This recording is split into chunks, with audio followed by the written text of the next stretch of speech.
Hey guys, you are listening to Profound Radio. I'm Mapal. I'm Silven. I'm Shannon. And I'm Kaleb. And we are here to entertain you this week. Have you guys had a good week? Oh my god, I'm playing. Someone's playing. Is it me? It is me. Sorry. Yeah. Have you guys had a good week then? Yep, really good week.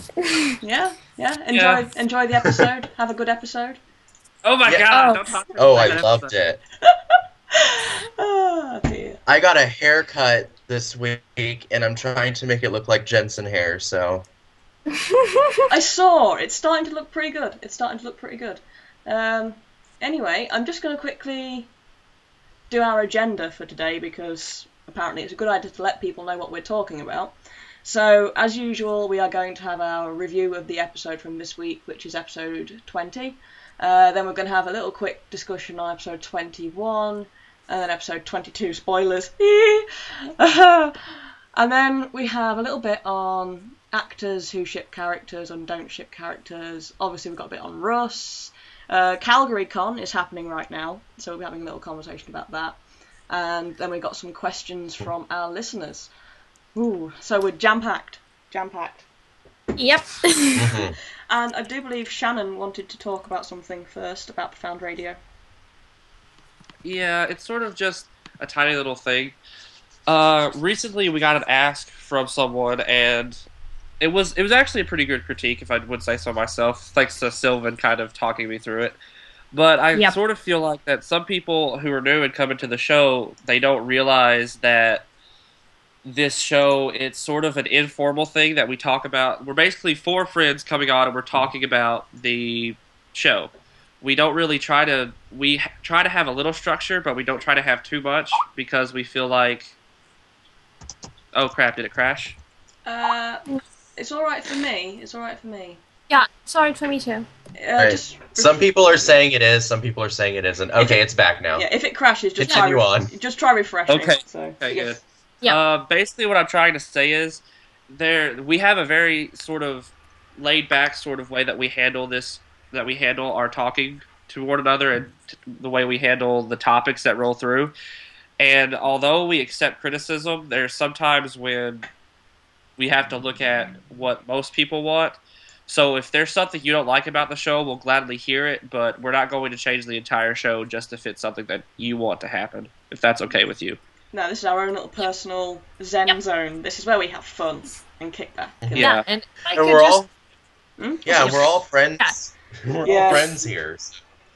Yeah, and if I could just weigh in a tiny bit, guys, we are absolutely not trying to discourage critique, just saying this is someone who has been taking critique for like 5 years now in my professional area in very serious amounts. No, that was a good critique, and I personally thought it was quite well thought out, and I do know and agree with that we need to improve things, because, you know, you learn as you go, and we absolutely will try our best to generally and in the future become better and better for our listeners. Yeah. Yes. And just quickly, for those who are asking if Russ is listening in, he said that he has to pick a friend up from the airport, but he would try to tune in, so... Yeah. I also made him a promise. We'll miss you, Russ. Yeah, we'll miss you, Russ. I miss you so much. But I made him a promise. I'll get round to it later. So, oh guys, episode 20. Woo! I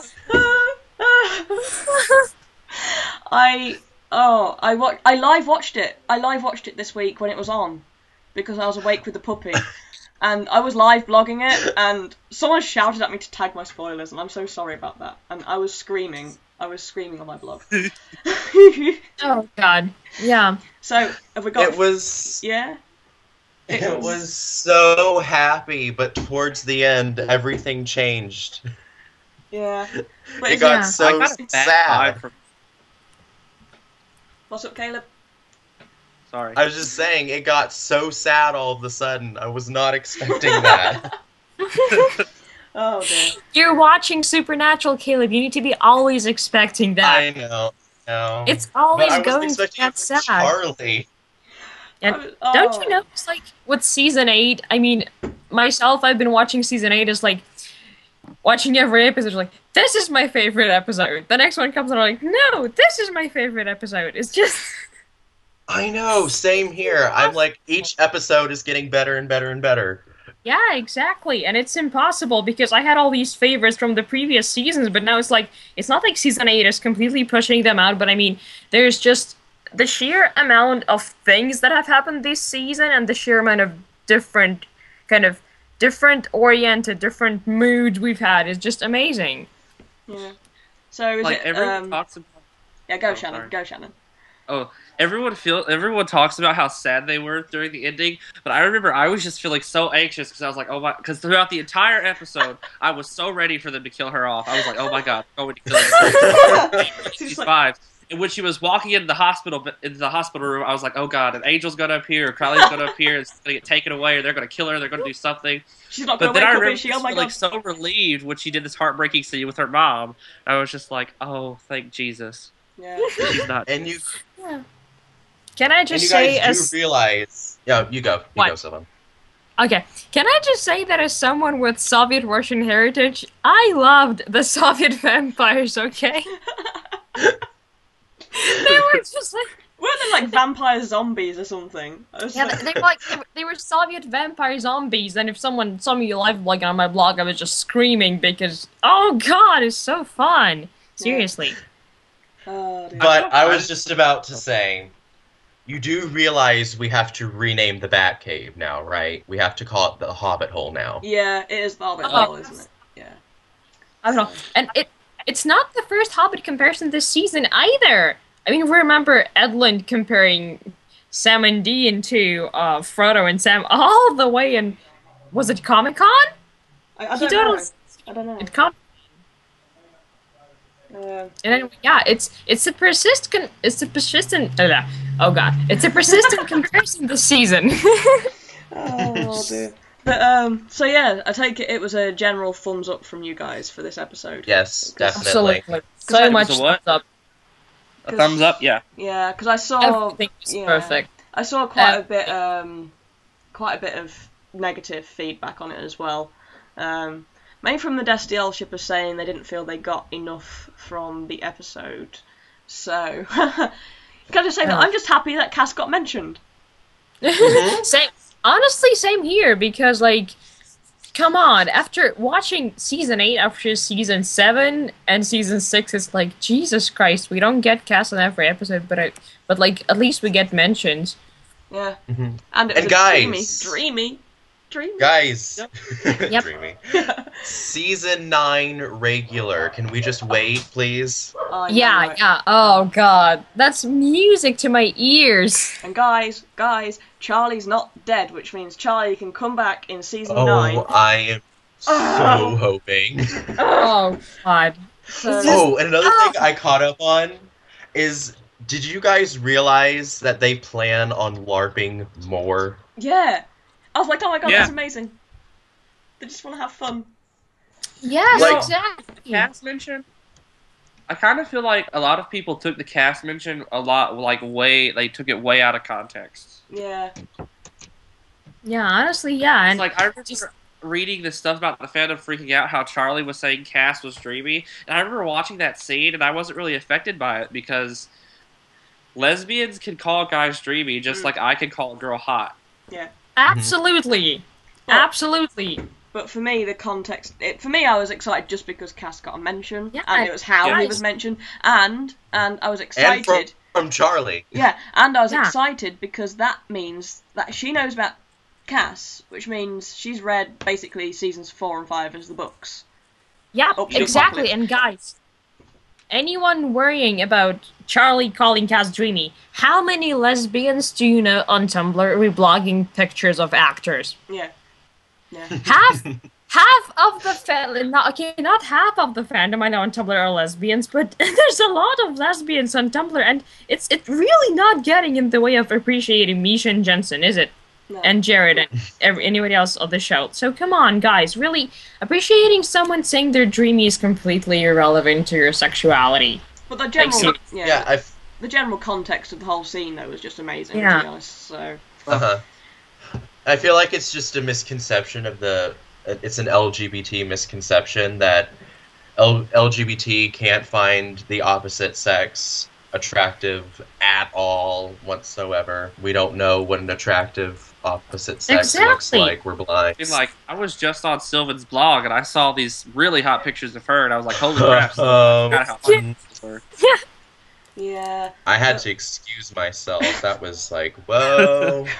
Just imagine how I feel then, because you know, I'm not away from that sexuality. I'm in that sexuality. I'm just like, yeah. Oh my god, we have a straight guy listening. Woo, go straight guy. You're a You? unicorn. I love you. Yeah, Samandrian. He's so cool. Awesome. Welcome. Hi there. Welcome to the only place where you're a minority. Oh my god. But yeah, I was gonna say, like, for me, the whole scene was great because we had Dean being Dean, like not the soldier Dean that we've come to know, but the Dean that he actually is, which is going clothes shopping with Charlie, actually having fashion sense more than Charlie. Yeah. And just Charlie's little glance towards him when she did mention Cass, and Dean not arguing. The bit that's interesting is the part that Dean didn't argue about Cass being dreamy. He just said, "Oh no, he's MIA."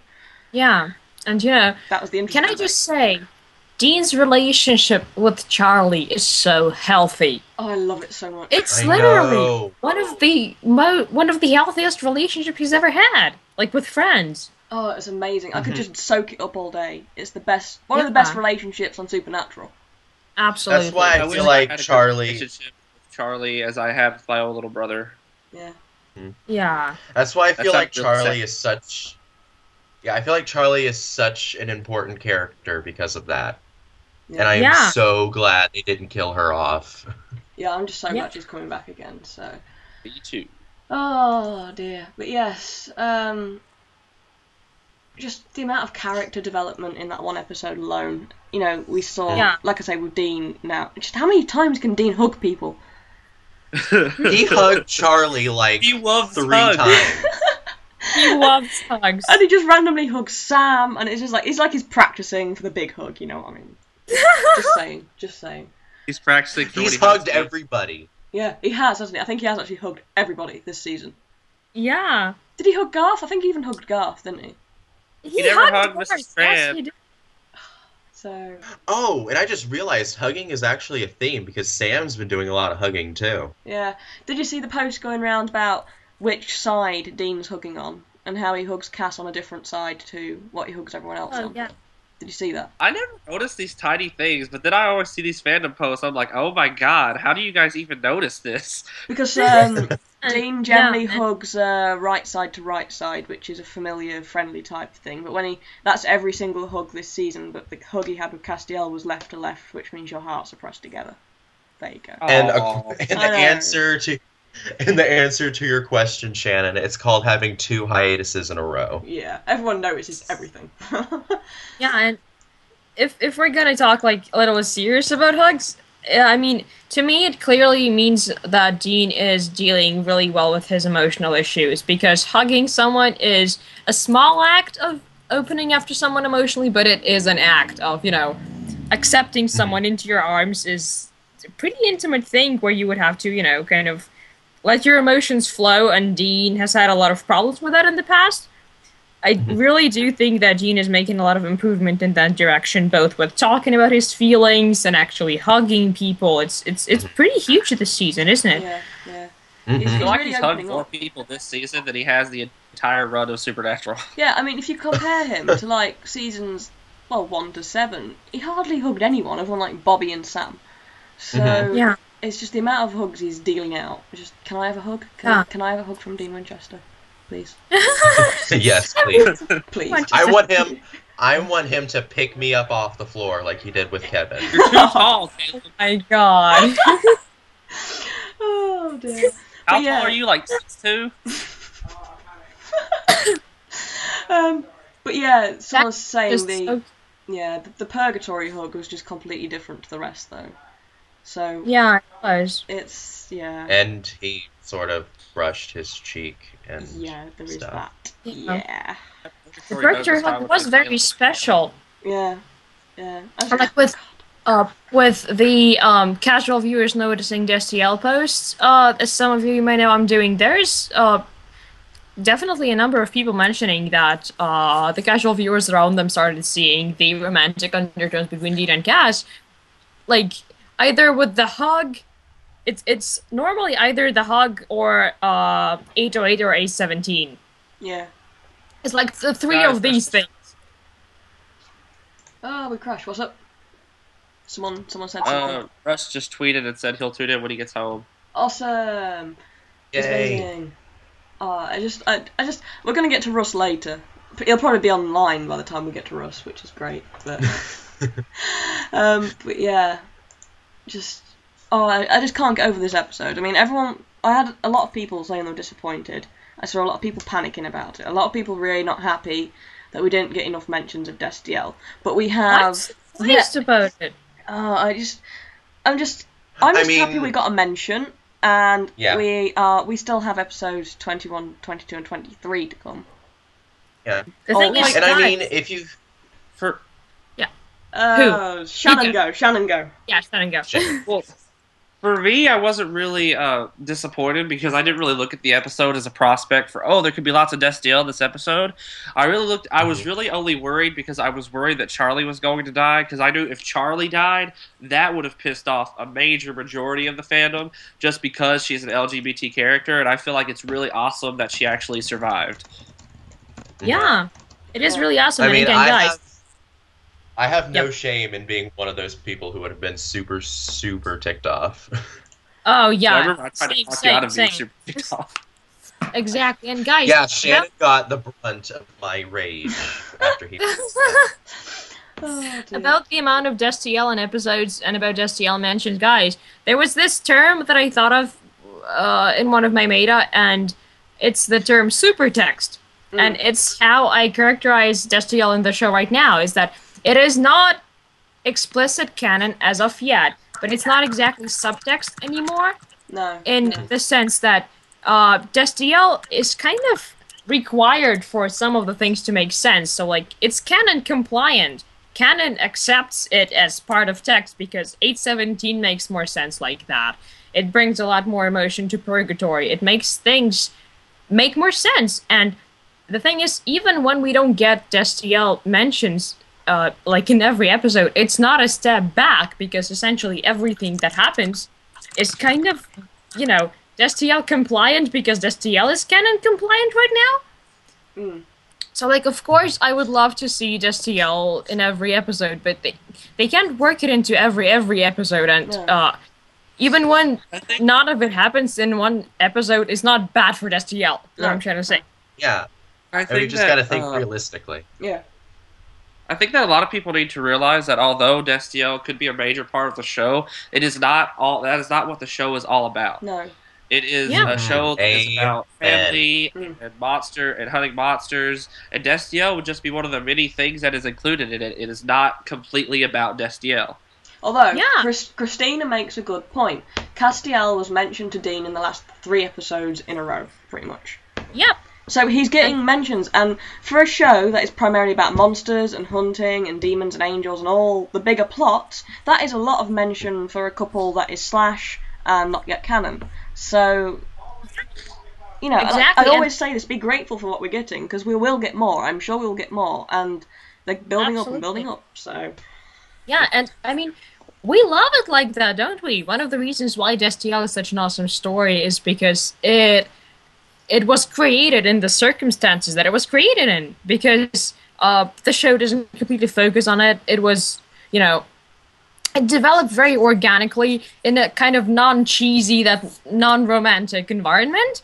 Yeah. Am I making any sense? Yeah, like, it's not, It's not forced. It's not forced. It's not a soap opera. So... Because, I mean, guys, And seriously... Yeah, go Shannon. Oh, I was about to say, guys, seriously, how would you feel if suddenly, like, they started really, really pushing it? I would feel kind of awkward if suddenly Dean and Castiel were all like, oh my god, I love you, BB. Yeah, because it wouldn't make sense. Building on what Shannon said, imagine if Destiel became canon like Megstiel came sort of canon, and it was just a rushed kiss that made absolutely no sense in no context. No, I would have been so upset. Yeah, we wouldn't be happy with that. We need this long, slow burn, this slow build-up. You see it in a lot of het couples in TV shows. It happens all the time, and the payout is amazing at the end. So come on, guys. Yeah. Like, seriously, Bones and Booth didn't get together for 5 seasons. Castle and Beckett didn't get together for 4 seasons. Jane and Lisbon 6 still aren't seasons. together. I apologize. Jane and Lisbon still aren't together, as well. Yeah. Oh, and So, like, Olivia, Peter and Olivia in Fringe got fucked over by 2 universes. So just no, And we're yeah, doing well. so- We're doing well. It's one thing At least we're to not like Kid and worry Rose. about whether. Yeah.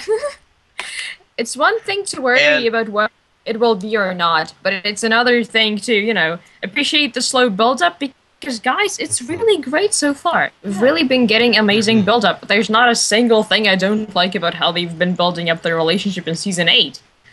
Yeah.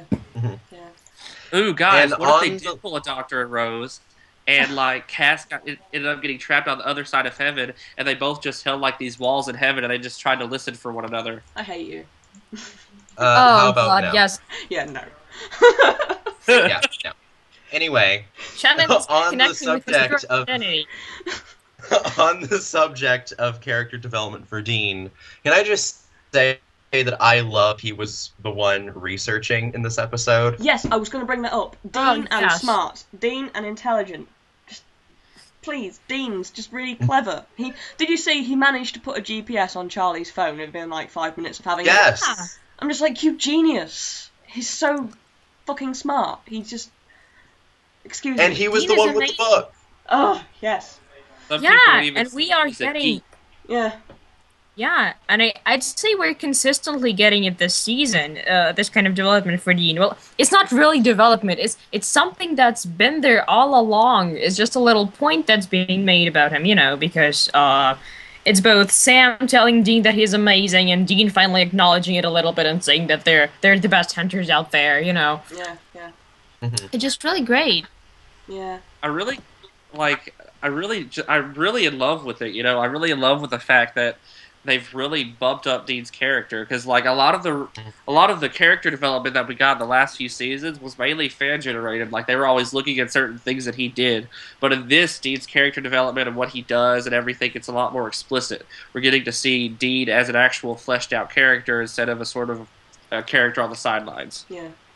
Yeah, the thing is, I feel like right now we're actually slowly starting to get to see the real Dean. Yeah. Because it's understandable Yes. that since season 1, Dean was having PTSD on top of PTSD on top of PTSD. And he's still not, like, completely okay and, like, or anything like that, but we're finally starting to get him, he's free from his dad's influence, he's slowly getting over all the trauma, we're finally getting to see what Dean likes, what Dean wants, what Dean actually wants to do, and it's amazing. Yeah, it's great. Just quickly, by the way, have you guys noticed we just hit 200 viewers? Oh my god. Oh, Hi, God. guys. Whoa. Woo! You're all amazing. How did that even happen? I don't know, Russ happened. It's like, Yeah. Russ. Thank you, Russ. You hooked So- up, brother. But yeah, just the more we see of Dean, the more I fall in love with him, Yeah. It's like he was amazing first I because he was know. badass. He was badass and serious and dangerous, and he had that about him. And now he's this big softie, as well as being badass and dangerous and serious. And I'm Yeah. loving it. Yeah, now he's being badass and dangerous wearing a LARP costume. Exactly. Yeah. So, And can we just talk about sexuality in connection to that? Because, like, yeah, we don't know if Dean is actually going to be somehow, in one way or another, showcased as a bisexual, but it would be such amazing representation. oh, yeah. I would, like, Dean Winchester is my #1 pick to represent my sexuality because it's a lot of the things that people don't understand about bisexuality is that it's a combination of liking both, and that, yes, that can happen, believe it or not. And Dean is, in many ways, a combination of both, whether it's being, like, a softie and being badass, or it's, like, being, dorky and being completely ruthless and serious. So he's just such a perfect character to be someone who likes men and women. Yeah, on top of that, he's just a perfect character, to be honest. Yeah. He's just a perfect character, He's period. just perfect! I agree. Can we just briefly talk about his fashion sense at the minute, though? Like, he is really Oh fashionable. my god. Oh, yeah. I'm giving Charlie advice on fashion sense as well. I just my god, I love So that. Takes you shopping. I had to agree, that mustard yellow jacket was horrible. Oh my god, I cringed when I saw her walk out in that. You have no idea. I was like, Charlie, no. And just Dean's little shake of his head was just amazing. Just like, no. Oh dear, but yeah. Yeah. Oh, And I like how sassy he was. Yeah, I know. Yeah. He's like Can I just say that while we're talking about... While we're talking about sexuality too, Yeah. we're getting some nice broken gender roles with Dean as well. Yeah. Because, yes, it's like, fuck you, yeah, Dean. He was just sat there cross-legged. Yeah, he cooks, yeah, he picks out clothes, He was sat there cross-legged, letting a lesbian try on different clothes, and he just looked so comfortable and just like, this is totally normal. Yeah. I'm just like, you're a ruthless hunter who kills things for a living. Yeah. Don't be this cute. But you know what else we got? Oh. With the hair clip improvising, we got both fashionista Dean and hairdresser Dean. And Jensen being amazing, because that was improvised by Jensen. Yeah. That was all Jensen apparently. So. So not only do we have Dean picking out clothes, but he's also a hairstylist. She's like, "Oh, Sammy, darling, come here and I'll clip that hair right up for you. You look amazing." Okay. Girl. What's up that weed? Dean and Crowley getting in Fashion Wars. Okay. Yeah. Like hairdresser showdown. They're gonna have a showdown finale. Oh, that will be the finale of the Supernatural this season. They're just going to sit them down in chairs and just like, it's just going to be who can do the best hair in the quickest time, and then they win the world. And just, no. Oh, what if he really did get it from Bobby? What if, like, Bobby taught him all the importance of, like, body maintenance? Because, you know, he likes to go get his pedicures and his manicures every week at the mall. Because, I mean, Bobby always sort of looked like a really just trampy drunk, but I don't think he was. I think he actually quite looked after himself, so maybe he taught Dean the finer things in life. I believe that. New headcanon. So, and the devil doesn't wear Prada, the devil wears Sam Winchester. But can you imagine, right? Dean's going to be a hairdresser, clearly. So I just want him to now grab Cass and just like, no, I prefer the sex hair, and then just like shove his hands into Cass's hair. Exactly. Just pull it upright. Okay, getting off topic. Getting off topic. Yeah, we have a lot to discuss. I was just about to say, we need to sit Dean down and tell him that Cass looks sexy with his hair pushed back. Yeah. Oh. Someone says, third trial, Dean has to cut Sam's hair. That's when it sentience makes itself known, and it just starts throwing itself at Dean, and it's just like, you will not cut me! Like that girl. Multiplying. On topic, guys. Anyway, I think we have discussed most things about episode 20, so just quickly, we had the promo for episode 21. We haven't had any promo pics for this, have we? No. Yeah. No. Have we? There was? No, I thought the one was for 22. Yeah, we got some for 22. So for 21, we just got that really short clip, which was really frustrating, because basically it's, oh wow, Cass is getting tortured, and Sam is having difficulties. And Sam collapses. So that is basically all we have for this next episode is Cass is getting tortured and Sam collapses. So this is going to be fun. Everything hurts, and I'm dying. Everything hurts. Literally, everything hurts. So yeah. If we're gonna theorize, who is out to get Castiel right now? I'd say both Naomi and Crowley. I get the impression they're both torturing him at the same time. Guys, what? Know how it looks like it's Naomi torturing him? What if we all think Castiel's grace is going to get ripped out in the last episode, but actually at the end of this episode she rips it out as the last means of torture for him? Is that or it's Crowley and Crowley rips it out? But yes, I'm on board with you, Satan. I'm on board with you. I agree. You're all Satan. I think it's Naomi personally. I don't know about Crowley. It could be Crowley though. It's very sort of ambiguous, the clip, so it could be. Maybe Naomi would employ like slightly different torturing methods. I would think she would do something a little bit like she did to him in that, in her office. Yeah. Or she could be playing good cop, bad cop with Crowley. Yeah, I mean, that's what I'm starting to think. Because they are sort of working together, aren't they? I think they're sort of really bluffing. And talking about Mesopotamia a lot. Yeah. What happened in Mesopotamia? But I just... I think that's this season's question. What happened in Mesopotamia? Yeah, it's like Cleopatra all over again. In Mesopotamia Obviously, you guys have heard the golden rule. What happens in Mesopotamia stays in Mesopotamia. But I mean, the really annoying thing about that clip was it's really ambiguous as to who Cass is talking to when he says the angel tablet wasn't meant for angels, and it certainly wasn't meant for you. So if he's talking to Naomi, that implies Naomi isn't an angel, and if he's talking to Crowley, then duh. But yeah, but it doesn't have to be implying that Naomi is not an angel. It could mean that Naomi is especially the kind of angel it wasn't meant for. Yeah, probably. You know, like. Oh dear. I feel like he'd say the same to like Raphael. You know? Yeah. But to the people saying, like, when's Cass going to stop being tortured, I think in episode... Oh, yeah, we did get pictures for 21. We got Metatron. We got the Metatron pictures for 21. We did? Yeah, we did. Yeah, we did. We talked about him in the last episode. Yeah, we saw him before. He's the guy with the shotgun. I'll see if I can find them for you while I just quickly say... Oh, I totally forgot what I was going to say, so it doesn't matter. It doesn't matter. I hate my life. Yeah, here's Metatron. So he's cool. He's cool. I can't wait for that. He looks kind of cool, doesn't he, actually?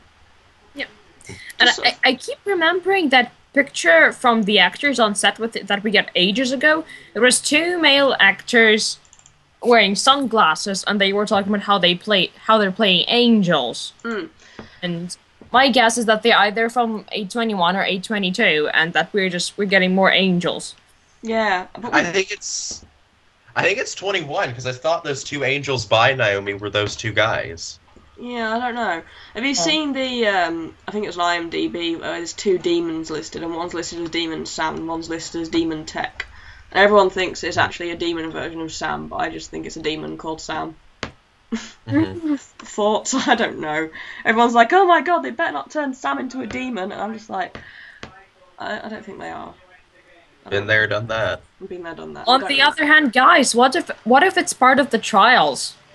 What if? But they wouldn't use... Or maybe they would. Maybe Sam turns into a demon and possesses someone. I was going to say they wouldn't use a different actor for it. I just think it's a demon called Sam. It's quite a common name. I just can't wait to see what that is.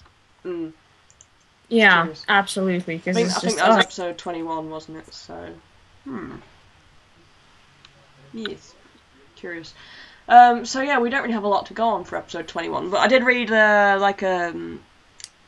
the thing about it saying that Metatron is going to team up with Cass, apparently. Yay! Yay! Which is just what we wanted. So yeah, exactly. But we don't know if he's teaming up with Cass, so that's going to be a good thing or a bad thing, because we have no idea whether Metatron's actually good or bad. Well, yeah, but we want someone to team up with Cass. This is why we got so upset when Samandrio died. Don't rain on our parade, Shannon. Just let us be happy. It said something. I can't remember the full. It said that he teams up with Cass to do something. I think it was to go against Naomi. Yeah. Oh, I was going to say about Cass being tortured. I think the torturing stops for episode 22 because he looks perfectly fine, to be honest. And I think episode 22 is going to be okay. It's going to be fine. I hope. Yeah, Mapal, you're watching Supernatural. I know. Yeah. Nothing's ever going to be fine. No, this is true. So yeah, that's episode 21. So I don't know what's going to happen here. It's going to be painful, very painful. And then brain tissues. Yeah, and then we got episode 22, and I'm having the agenda just Mapal screaming because apparently now every week I have to scream. Russ says every week I have to scream because I saw the photos and I went into his inbox and was like, I'm screaming! He's in the bunker. He's in the bunker. Cass is in the bunker eating popcorn, or is it marshmallows? Oh god, both. I can tell. Oh god. Episode 22. So, rundown of what we had. I'm going to put some pictures up because I saved them all. Yay. Yay! So let's have the first one up. This is them watching a movie, and there is a thing of popcorn in front of Cass, and everyone's like, yeah, let's have the classic cinema style thing where they both reach for the popcorn at the same time. Oh my god. I That'd know. be amazing. Guys, yeah, with the amount of romantic cliches that have happened to them, I really wouldn't be surprised. No, I wouldn't be surprised either. Picture Cass speaking like, Dean, why are you holding my hand? Stop Dean, it, Dean. Dean, that's my piece of I popcorn. want some popcorn. Dean. Dean, that's my popcorn. And then Dean's just like, go with it, Cass. Sam's just like, guys, what are you doing? What are you doing? Seriously. So. Sam is just in the back. Sam is just in the background, just eyeing them like, you gross people. Now kiss. Sam is face bombing at this point. I mean, he did try to talk to Dean. Just what if they both have their hands in the popcorn, right, and then Sam just comes up behind them, grabs them both by the back of the head, and just smashes their heads together. Now kiss. Just kiss already! So yeah, so that's that picture. But I feel like the orientation here is just telling, because no, Sam is the one that has to sit in the back, and Dean and Cass have to sit together. Yeah. Oh no, it can't be the other way around. Yeah, exactly. It's just like, no, Dean and Cass have to sit together. But then, oh gosh, did you see this picture of just Cass on his own, and oh wow, 2 guesses who he's staring at, and he just looks... Oh, yeah. I'm gonna so say sad. Dean We're not gonna and feel really Dean. awkward if he ends up staring sadly at like his little brother or something. Like, what if they try to make an angel come and bring him back or something? He's just like, I can't. But, you know, everyone was saying he had stains on his shirt, and guys, I think it's just a shadow. It is just a shadow. He's not covered in blood. Where's or the anything. stains? They said it was on his shirt, just under his tie, but that's just a shadow. I'm sure. Yeah, I don't see stains. No. Someone send me the picture, because I really want to see. It should be up on the thingy soon. Oh, it's because we're lagging quite a bit behind. I'm sorry, Shannon. But the thing I noticed, though, is that his tie is inside out, and I think that's funny. Yeah. It's Yeah. cute. His tie is always inside out, though. Yeah, it's just... I just can't get over the way he's looking at Dean. And just, what is that look? It's sort of... It almost looks like yearning It does, and doesn't something it? else. And sadness, and... It almost looks like you're... No, guys! It completely looks like... It's the face I have whenever I see like something really good, like a cake or something behind glass. Ooh, now that I'm seeing it, it kind of looks like this is the first time Cass is probably in the bunker, and now him and Dean are arguing, and that's why Sam's all awkward and looking down like, oh shit. Oh shit. Yeah, Dean's like, oh, why didn't you answer my prayers? Where have you been? Where have you been? And Cass is like, oh, but I was trying to protect you. And it's just, no. God. Relationship problems can... It's like... It's relationship problems, all of it, and I don't get how people... It's not that I don't get how people still don't see them as romantic, but like, guys, these are completely legit relationship problems that couples have. If you're like trying very hard to detach their relationship from like the romantic paradigm right now, like, no, not anymore. Oh, guys, hang on. Brenner says he looks like he wants to say sorry, but he can't explain something. It does actually look a bit like that, yeah. God. Oh, that's true. Yeah, it That's true. does. And guys, that He is looks not blood like on his shirt, okay? This is supernatural. If it was blood on his shirt, it would be obvious. It is not blood on his shirt. It might be coffee. Might be coffee. So. It's a little bit like when he was letting the souls out of him back into purgatory, and he looked back one last time. Oh, it's a very similar look, isn't it? It is very similar. And when Dean was leading him away after he got rid of the souls, and it was a very similar look to that as well. So, like, me really wanting to apologize and redeem himself. You know what I just noticed? What? That whole face he's making looks like 89% of the man who would be king. Shush. Ah. Anyway, we have another picture of Sam and Dean together. I do believe this is so sick. I do believe this is where they get Abaddon. It looks like the same warehouse type thing. But yeah, Sam does not look well. Sam does not look well. No. Yeah. Dear. He looks a little angry. He does. I can't but wonder whose idea it was to dig up Abaddon.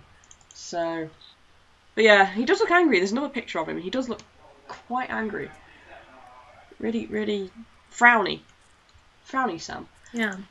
Hey, they're grumpy gills. Grumpy goose. I watched Finding Nemo last night.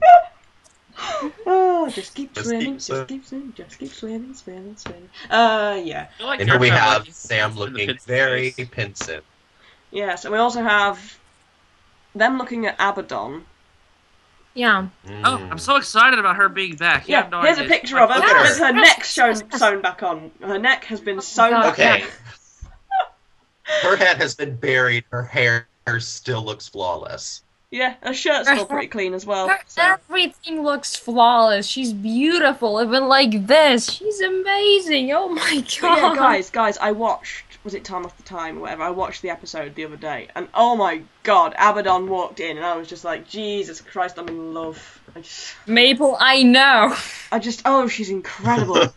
Jesus, like, She's so Again, beautiful. and I was like, wow. This picture looks Really like it came out of a Tim Burton movie. it does, doesn't it?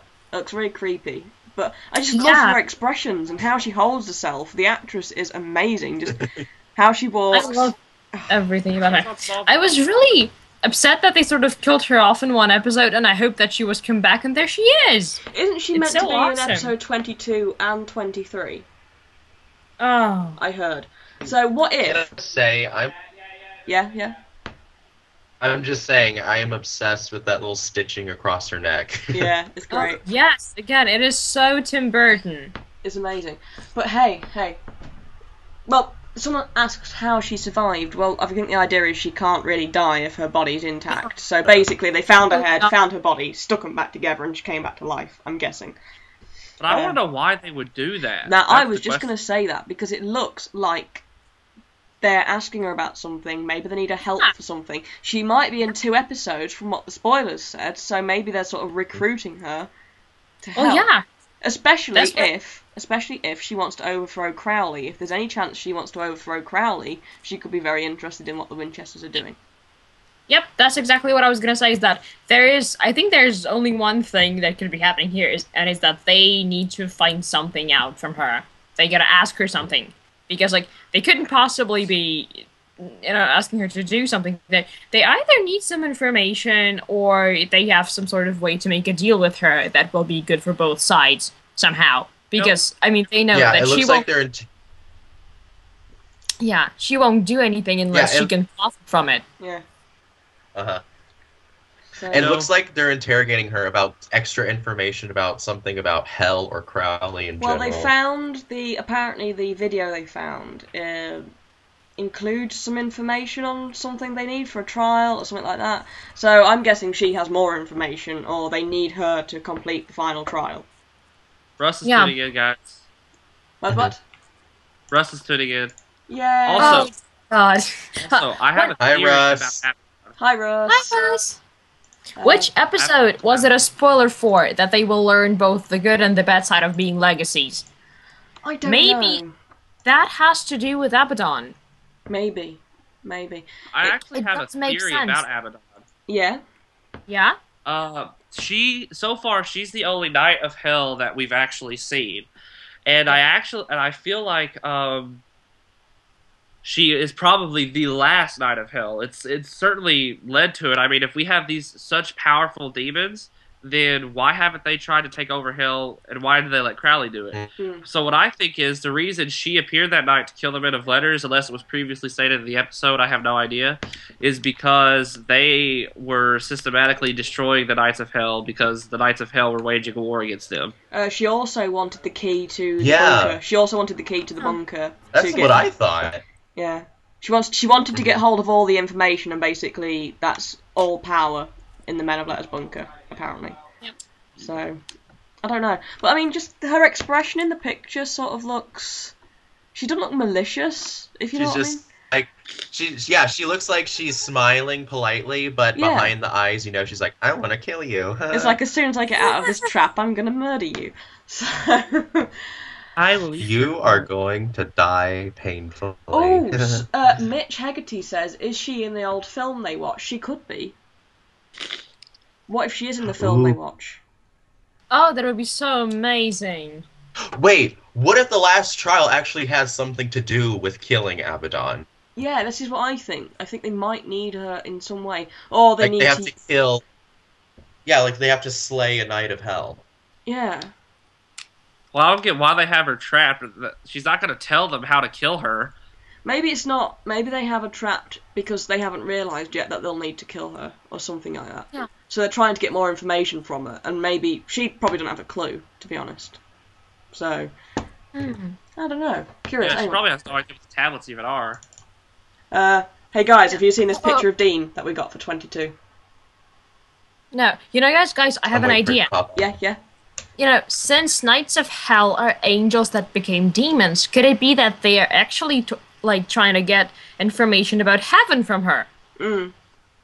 Maybe about. That's a good point. Would she know about the angel tablet or not? I don't know. But if she's a Knight of Hell, it would make sense for her to have been a pretty powerful angel.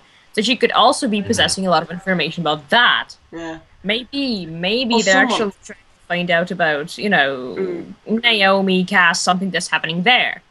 Someone said maybe they need her blood as well. They might need her blood. There's many things they could need from her. So it's great. I feel like it all has to do something with the tablet, Yeah. with the trials. Definitely.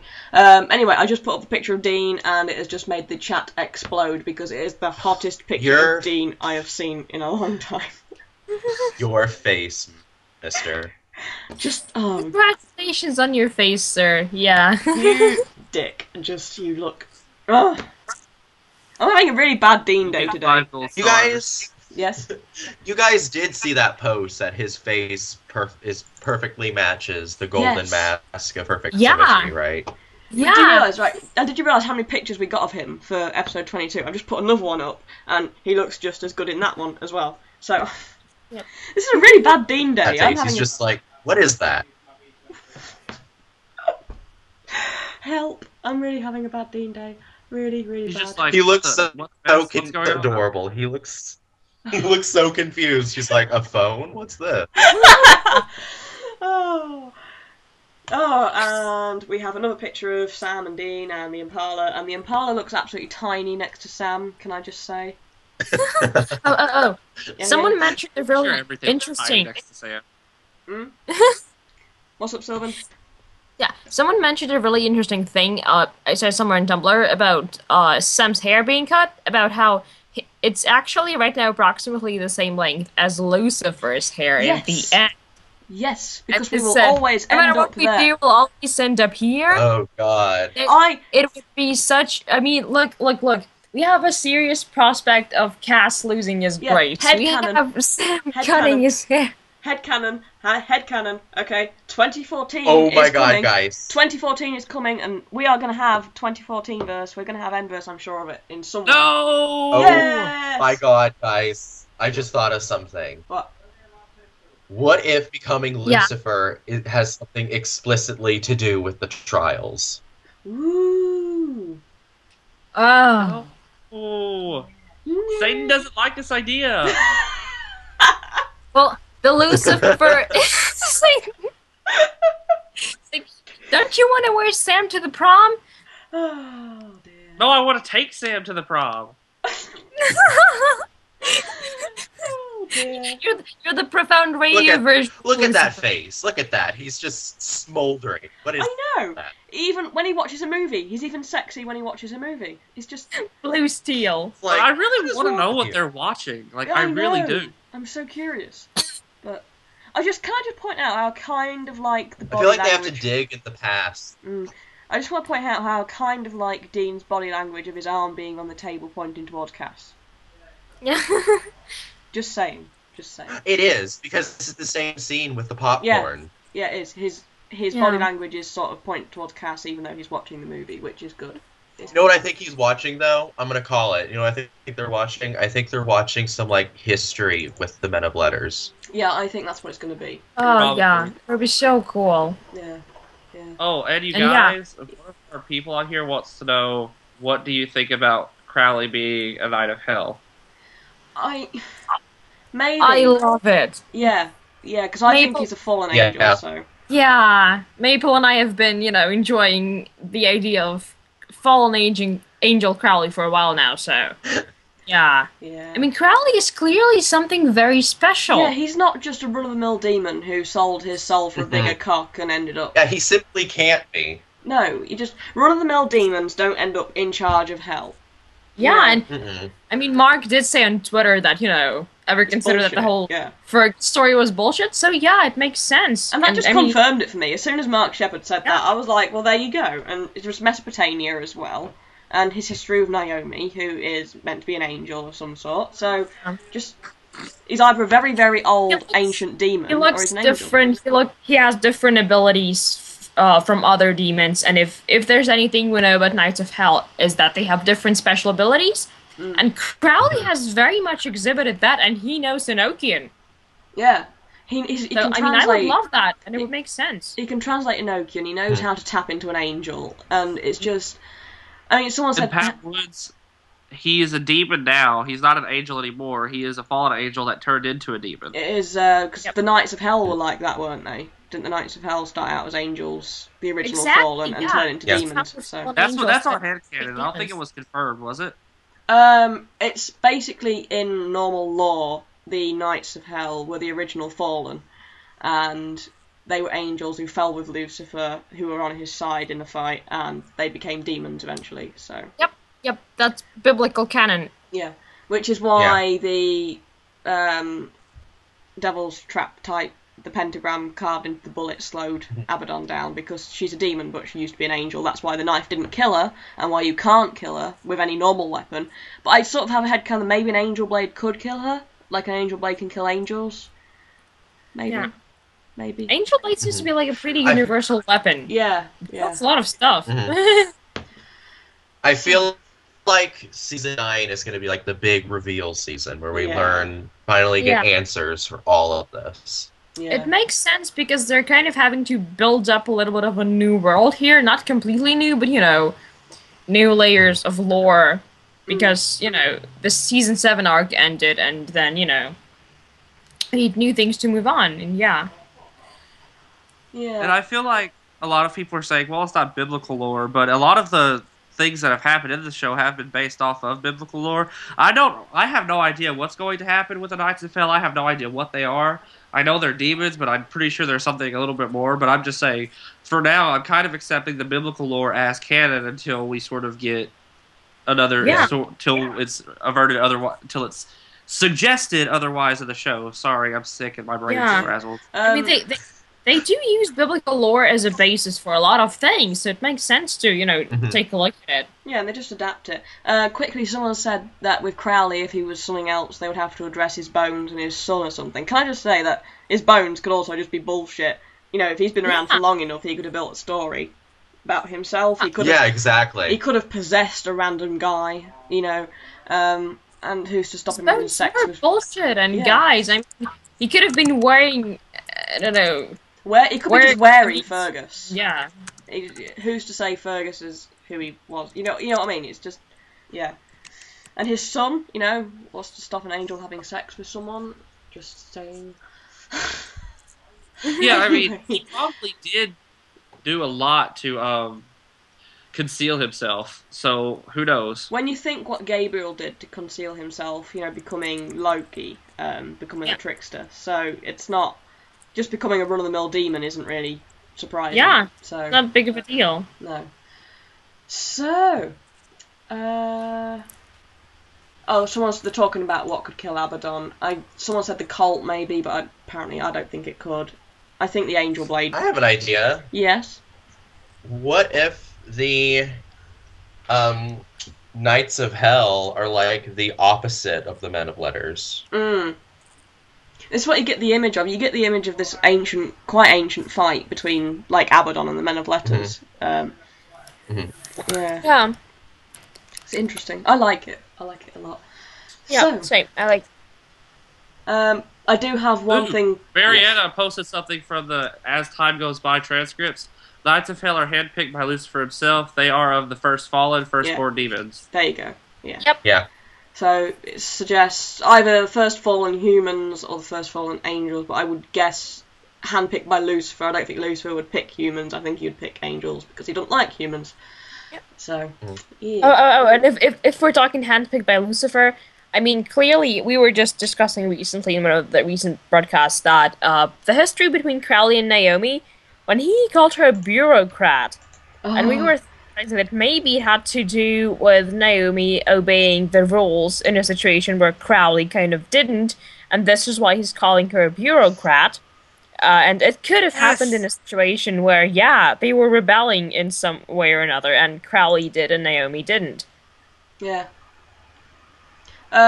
Quickly, by the way, for 8:21 we also got a web clip, like an extended web clip, which was Dean making Sam soup and wrapping him in a blanket. It was the cutest clip ever. It was so adorable. I I'm just loved it. I was like, Dean, you mother hen, you are so cute.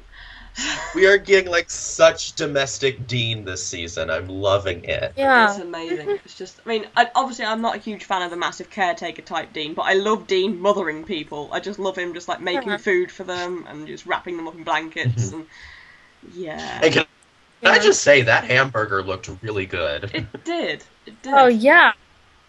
But yeah. And I was going to if say Dean something. finds it acceptable to do something like this, if Dean finds the emotional strength to allow himself to be like this, it means he's getting better. Yeah. He's getting, I think he's slowly recovering. But did you guys see the post I made about if Cass fell, it would be a really good thing for Destiel shippers, for people who like Cass, for people who like Dean. Just like, imagine if Cass fell and he got his first cold or flu. Just imagine Dean just mothering him, just drink your soup. Oh god. Just curl Oh up in my the god, blankets. My heart. Cass drinking that soup and then freaking out because of how hot it is. It's like, Dean, I'm not used to feeling heat. It's just... Oh, dear. My heart. My heart. Ooh, and you know what would be really funny? If Cass was human, he would pretty much lose his alcohol tolerance. So I could picture him just thinking he could drink all this stuff, and then he ends up basically almost getting alcohol poisoning from all the stuff he tries to drink. Oh, gosh. And Dean mothering him during like a serious hangover. Oh, yeah. This is why I really want... And the people who don't want Cass to fall, we're sorry. We're all really excited about the prospect of Castiel falling. I'm just so happy! Not you! You're all Satan, and I don't want to fall. And I think it's really possible. It is. I think it's going to happen. It's likely. It's very, very, very likely. Yeah. And I'm just so excited. I'm so excited. I've wanted this for ages. Yeah, the situation in which I wanted... You go. Okay. I can't wait to see what exactly Cass will be doing as a Season 9 regular. Yeah. Yeah, exactly. And I was what just exactly is he going to be doing? Yeah, the situation in which I can, not cry too much over him falling is if he loses his grace and then he looks for it. And then at some point he gets it back. I would love that. I know it's not very likely, but I'm trying to, give myself a little comfort with that idea. He'll be fine. He'll be fine. I feel like Castiel getting his grace back will probably be something that he, Sam, and Dean try to do, because I'm pretty sure we're going to find out who the big bad will actually end up being, like who the big bad will end up being for the next few seasons. Yeah. So I feel like Cass will probably need the grace and need his grace, and Sam and Dean will realize that, and they'll all go on this sort of hunt for his grace. So what is your guys' speculation for who is actually the big bad? Because we've got like Naomi, Crowley, Abaddon. Yeah. You think it's Naomi? I feel like it's Naomi. I feel like she has a lot more power than she's leading us to believe. Yeah. I think she's working for someone. Yeah. Yeah. I am hoping that we have not yet seen the big bad. Yeah. No? Like, because I've... Watch this. Big bad Garth. Yeah? Garth is not the big bad. I don't think Garth has a bad bone in his body, by the way, so... Oh god, yeah. Because we've all been speculating that there is or needs to be like a third side, to the whole thing, and I just feel like there's more revelations to come, and I feel like the last 3 episodes are gonna do a lot in that sense because we're getting Metatron, we're getting some major development. I think that maybe they will bring in more characters that are not being yet revealed because one of them is the big bad. Okay, you know what's gonna make me mad? Yeah. If the big bad ends up being some kind of weird personification of all evil, because that has literally been done in the past 2 other supernatural themed shows I've watched. In Buffy, they fought the first evil. He was literally called the first evil. And then in Charmed, they fought the source of all evil. So if Dean and Sam and Castiel end up fighting some kind of weird Latin version that means the source of all evil, I'm gonna be pissed. Because it's been overdone. Unless it's Lucifer again, in which case I'm totally fine with that. I really want Abaddon to kill Crowley and take over Hell. Yeah, I mean, Abaddon would be amazing as Queen of Hell. Yeah. And I know it's not on the list, but are we going to talk about Jodie Mills coming back? Yeah! Is she coming back? Did I miss something? Apparently, yeah. Apparently. Oh, yeah. Oh, God, yes. Yeah, I thought she pretty much confirmed it on her Twitter, Kim Rhodes. Yeah. Oh, yeah. Kim Rhodes is a freaking liar, because she told us at the very beginning that she probably wasn't coming back this season. It's only like Jim Beaver. Beaver, now Kim Rhodes. Jim Beaver, I was going onto his Twitter to call him a liar, and he had already beat me to it. I was like, you liar. But, oh, what was someone? Someone said something. Sam's gonna sleep with her and she's gonna die. No! Of course, everyone is already speculating her death.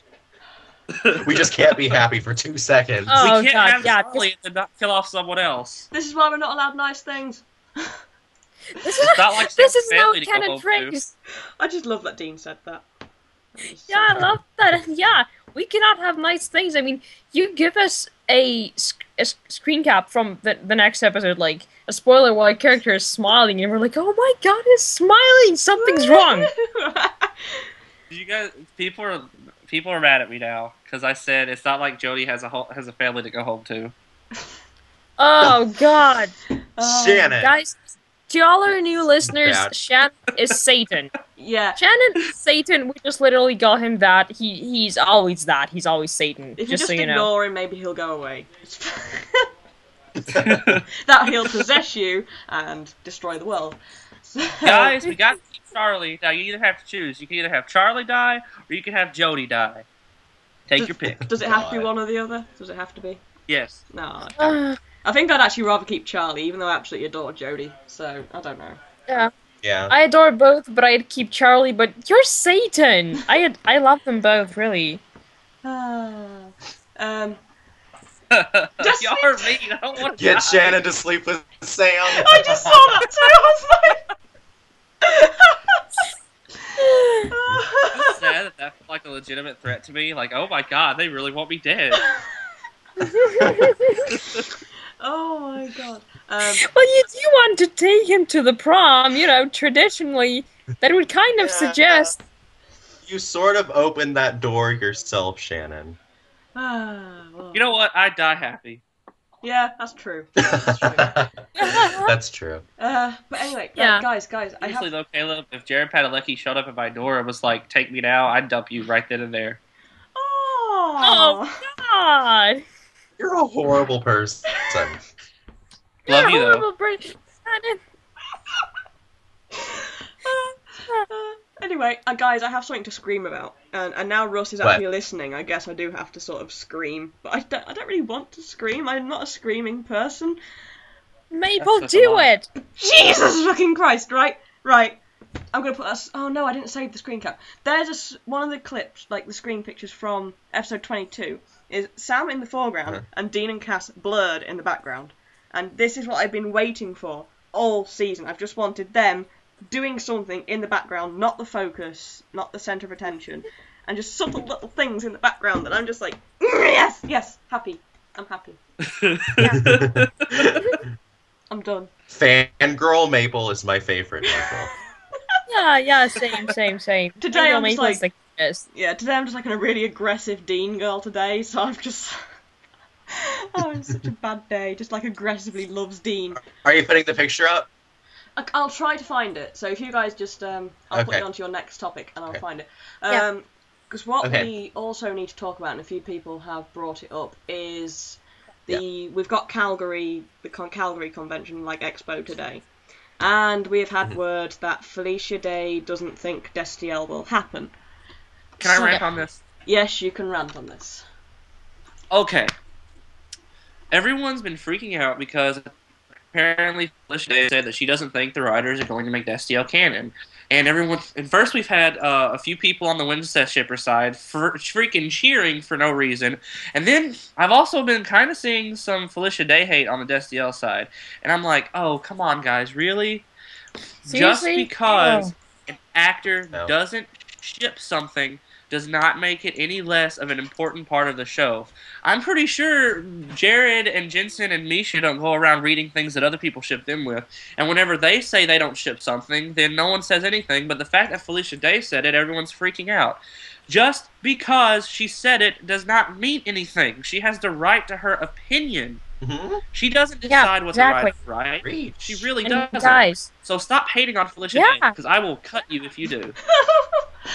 Same, and guys, for the love of God, this is just a general lesson in, humanity. Do not let your disagreement with a person on one question form your whole opinion of them. For the love of God, it's a completely random question. It's a little thing. I know Destiel means a lot to us. Destiel means a lot to me. But it's when you're trying to form your opinion on a whole person and make your whole attitude towards them negative just based on something like that, guys, that's ridiculous. Yeah. Don't let that happen. And I think it's another case of trying to, you have your own perfect image of this person, and then they, shatter it, and you're like, oh, my life is ruined. Yeah. And for, just for a fact, guys, just in connection with the latest episode, too, because people were, they were talk about how the whole I love you line in the latest episode, and how, the relationship between Dean and Charlie, people are getting suspicious. Guys, seriously, if you ship Danielle, be LGBT positive. That's I'm sorry, but if the two go together, if you ship Destiel, if you ship same-sex ships, be LGBT positive. If you're LGBT positive, critique an LGBT character in a constructive way. But do not hate on LGBT character, even if, which there is not really the slightest chance they were quote-unquote getting in the way of your ship. So, no. As a Destiel shipper, I will not fucking tolerate Charlie hate. No, same here. Mm-mm. And can I just say something as well? Live your life. I was saying whoever tried to be bitches, I would end their life. Yeah. But I wanted to say as well that if Destiel was going to become canon, the actors wouldn't sit there on stage in public and say, yeah, it's going to happen. They are going to deny it, they're going to troll us, they're going to draw it out, they're going to take our hope away. So when it does happen, we'll scream and shout and everything. And again, I have to repeat myself. I want it to be a surprise. Yeah, me too. Yeah. And guys, if the writers plan on making it canon, there's a chance the actors don't even know. Exactly. So, calm your tits. Exactly. Take your hands, put them on your boobs, and squeeze to calm them down.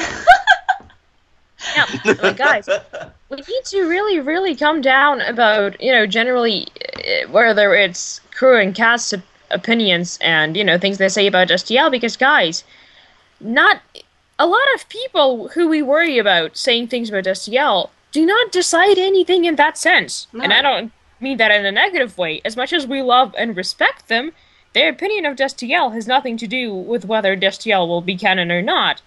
So it's like any other kind of thing. You could disagree with people, and saying you don't see it happening is not even the same as, disliking it.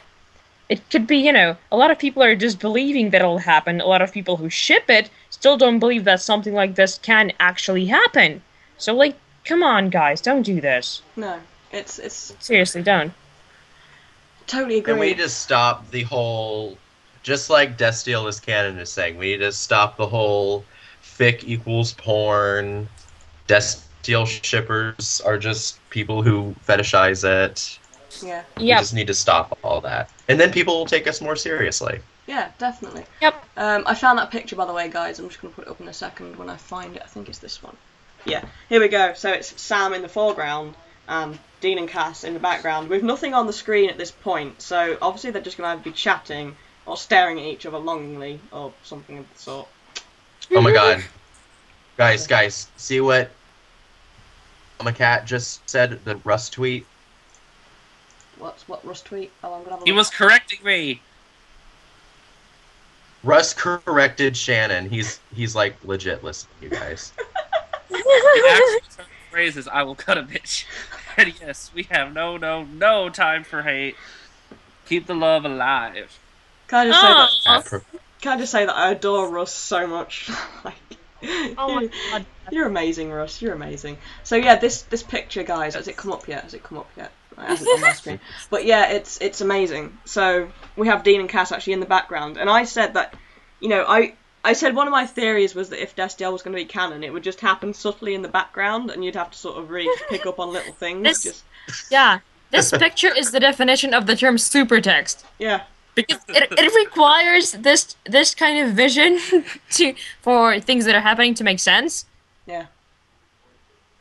Look at it. Just look at it. Okay. Okay. Guys, Yes. I think we should talk about the whole people bringing up the fanfiction stuff at Misha at the con. Yeah, I was going to bring that up a little bit later, but we will do it now because can I start this?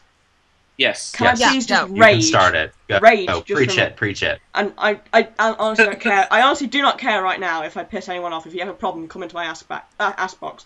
But for fuck's sake, people, if you go to a fucking convention, do not fucking mention Twist and fucking Shout to Misha Collins, you fucking retards. Ugh. God, Maple, calm down. I was raging. Here we go. Yeah, tell us how you really feel. It's just right. Jesus, I was like, holy shit. No, just right, okay. If you're going to mention fanfic, mention a good fanfic that isn't all angst for the sake of angst. You got Redemption Road, you've got anything by Cloudy Jen, like Clue Feathers. You've got so much out there you could mention. Why mention the angstiest fic out there that is an AU that has, Cass and Balthazar, and I got really angry. Yeah. Like, seriously, that's kind of what bothers me about this whole thing. If I was going to bring up a fanfiction to someone at the panel, it would probably be one that was first, a canon verse fic. Second, one that actually has a storyline that's connected to the show and that actually makes sense. And third, it wouldn't be one where, like, it was specifically written to make the entire fandom cry. I would pick one that was genuinely really awesome. Like, I would definitely pick Redemption Road just because it shows how well fans can come up with sorts of shows like this. But when you pick alternate universe fan fictions that have those sorts of things, I'm just like, guys, why would you? Oh my gosh! Right, list of fanfics that could have been mentioned that was so much better. I refuse to read Twist and Shout. For anyone who knows me, I will not read Twist and Shout. I refuse, out of character, don't enjoy it, don't want to read it. I like to cry, so I liked reading it. Well, that's good for you, but I will not read it. I read it. I will not read it. But other fanfics, let's go through some other fanfics. You have Love Will Travel. Redemption Road. Hello. Redemption Road. Have Love Will Travel. Have you guys read Rough Gold? Nope. Who? What? Rough Gold. Read Rough Gold. Basically, Cass gets stuck in his true form without his grace. So he's like this big black demon-like thing, but Dean still loves him, and it's absolutely amazing. And it's a really, really sweet fanfic. And because Cass can't speak English in that form, so they build a garden out of basically anything they find, and it's amazing. Read it.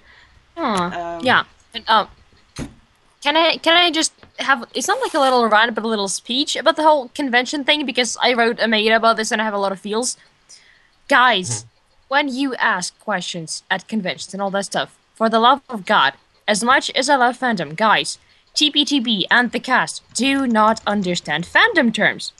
We use and understand fandom terms and we're confident with them, but I will guarantee you that if you say words like shipping or pairing or OTP is in front of anyone from TPTB, no matter how much they talk to fans, they will not put the same meaning in the words that we do. And this is why when people get pissed when they get asked if they ship, Dean and Cass or something like that, and they say no, it's because they don't they don't see that word the same way as we do. They do not understand the word shipping, pairing, OTP. Sorry, can I just interrupt for a minute and just say quick? Can we just point out what Misha jumped to immediately? Just building on your point, Silven. Misha immediately jumped to porn. Yep. Yeah. And the second... So, if you're gonna ask a question about any of these things, please explain them in general terms where you can be sure that they will be understood. And the second point I was just gonna make is that, guys, the thing here that complicates everything is that we don't have a blank canvas to work with. We have an impression to correct, and that impression, to correct that impression, we need to preemptively, make sure that the questions look serious, that it doesn't look like we're asking about porn, that nothing is inappropriate. It's a pretty serious thing. And so if you are going to ask something in conventions, for the love of God, please, serious questions. And can I just say, I absolutely understand the wish to introduce, people to good fandom work. Because I will be the last person to say that fanfiction is some sort of lowly genre that shouldn't be appreciated. Because when good novels get written off just because they're fanfiction, because there are legit novels in fandom that are very well written and get looked down on, that's bullshit and that's ridiculous. But conventions are not the best place to do this. Yeah. They're really not. Can I bring something up? Yes, you can. Oh, well, I was just going to say, and that you guys also have to really think about, since they probably define shipping as porn, they probably legitimately get creeped out by the entire prospect of shipping, because if they seriously think it's porn, then they seriously think a giant group of people is literally writing about them as people having sex with their friends / co-stars. Now you got to think how weirded out you would be if you thought that a bunch of people were writing about you having sex. I mean, I know. Really. I know I might have been a bit over the top with my reaction of just don't fucking mention Twist and Shout, but it's just if you are going to mention fanfic to someone like Misha, you don't stand there and go, ha, lol, if you read any fanfic, yeah, making it sound dirty, and then people shouting out, Twist and Shout, Twist and Shout. And there's so many other underappreciated fanfics out there, like Point Pleasant, the one about the cake, the wedding cake, there's so many really sweet fanfictions, and... Yeah, the thing is, when you are, again, to my point, when you are saying fanfic, they're already thinking porn. Yeah, because that is the association. They are already thinking porn, and you need to, if you're that's the misconception. If you're gonna mention something, begin it with, fan work does not always concentrate on objectifying. Or, the purpose of fan work is not objectifying. That's a good thing to say, Someone said, Point Pleasant has a ton of sex in it. A lot of fanfics have a ton of sex in it. It is not unhealthy for it to have sex in it. It is the porn about plots, things like that, which give a bad image. Point Pleasant and fanfics like it have a really amazing storyline in the background. Point Pleasant made me cry and made me scared. It made me genuinely scared. So, fanfics aren't just porn. Porn is healthy and, put it in, but don't... We're trying to erase this misconception, that's all it is. Yeah, guys. So. I will be the last person on Earth to porn shame. It's absolutely okay to enjoy porn, to write porn. It's absolutely okay to read PWP fanfic. I read a lot of PWP fanfic. The problem is that we're trying to erase a misconception here. That all fanfic is PWP, essentially. Which it's not. And with what I said earlier, it's sort of like... You could go up there and you could say this fanfic is really good, and if you're worried about how they would feel about the sex, you could say there is some sex scenes between your character and someone else, and then if they say, oh well, okay, well I'm probably not going to read it, but as long as you're not just reading it for that, I'm pretty sure they wouldn't care if there was sex in it, just as long as they knew we weren't being a bunch of perverts and only reading it for the sex. Yeah. Well, yeah, and anyway, guys, fanfics do have warnings. So, if someone decided to read something, they would, go to the fanfic page and see a big fat NC-17, which makes things pretty obvious. And so, yeah, guys, the sex is the presence of it is not the problem. There is sex in, if not every...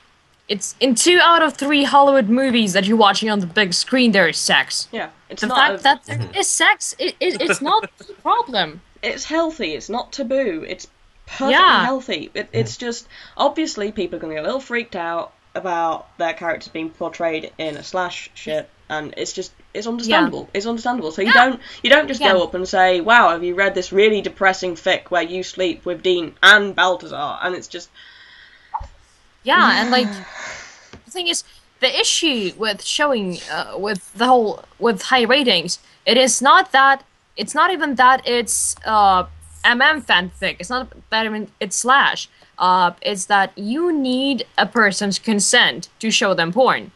Because porn is sensitive material. Porn is exactly like triggers. It's something sensitive. And if you are going to show it to someone, you need their consent. And that's a very solid thing that needs to be respected. It especially needs to be respected with public personas who feel vulnerable in the public eye.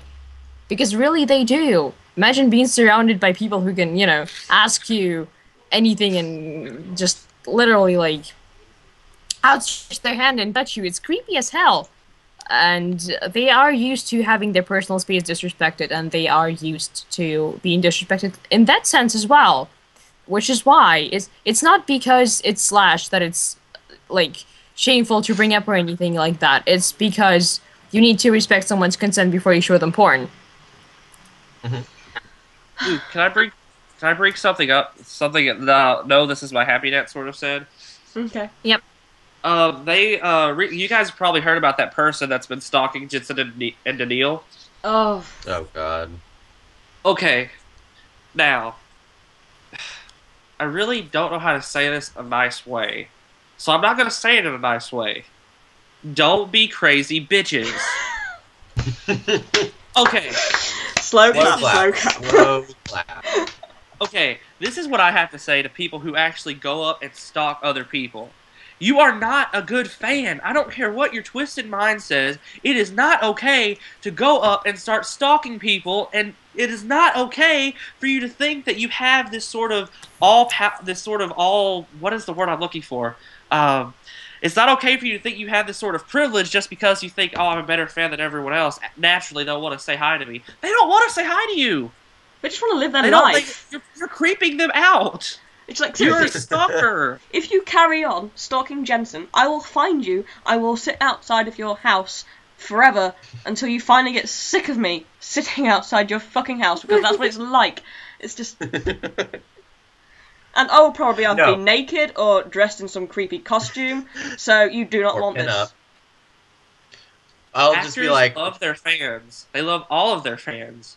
But they do not want to. They probably don't want to get to know all of us personally. And the fact that people think that these actors are genuinely want to get to know us all personally, and that they think that, oh, he'll obviously want to talk to me. I'm one of his fans. That's all I have to say. No, that's not how regular friendships work.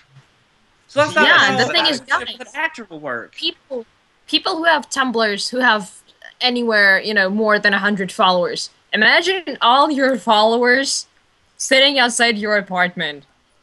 Imagine all your followers watching you doing everything you do.